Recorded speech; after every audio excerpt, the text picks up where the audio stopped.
I wanted to do a show which was the equivalent of, say, My Generation.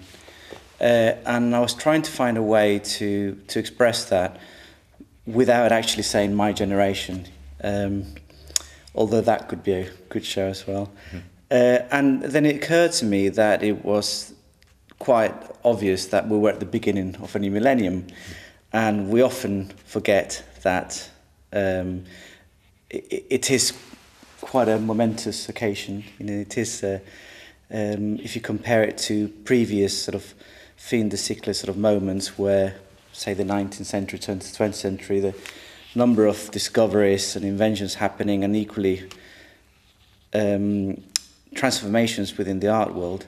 And I thought, isn't it strange that we're going through that in a weird way, but we might only be able to recognize that in 50 years' time or 100 years' time.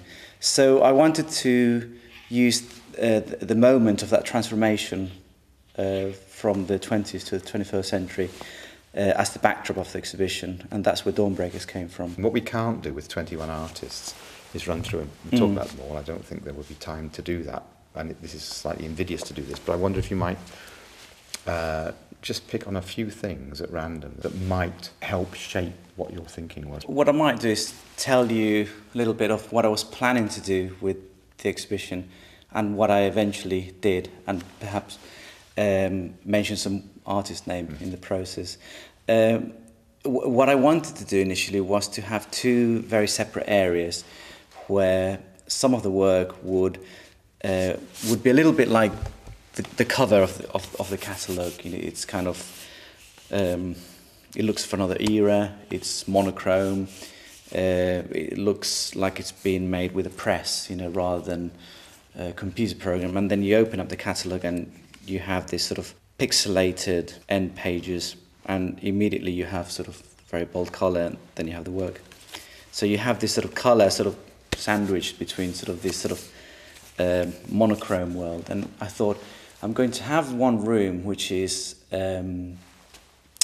like the cover of the catalogue, and then I'm going to have a second room which is going to be very bright, very digital, the opposite. For some reason, as with many shows, that didn't happen. It just became one exhibition. It became one exhibition rather than these sort of two separate areas. Actually, during the installation period, really. during the first hours of the installation period. That's not at all unusual, and that's one of the exciting things about making exhibitions, is that there are discoveries happening in the last minute sometimes. Yes, you know. but those elements are still there. Those aspects are still there, but they're more intermingled, you know, within the gallery.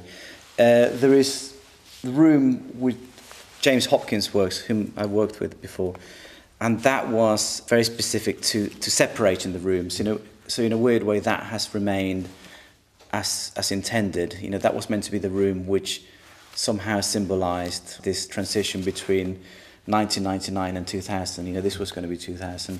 The other room was going to be 1999, and somewhere in between there was going to be James Hopkins' sort of Midnight Rainbow.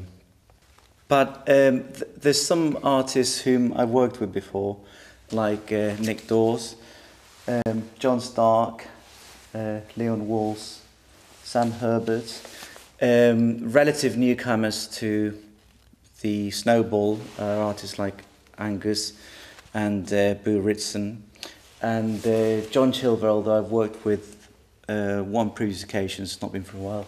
The exhibitions have always been the result of a group effort, and the input of many people, such as Pamela Richardson and Kevin Smith, and they would not have been possible without the constant input. But it's a strange activity because it's a group effort, but at the same time it's not totally democratic. And I find that if you have a show with 10, 15 artists, 20 artists, and you had to have a consensus on everything, you'd never do the show.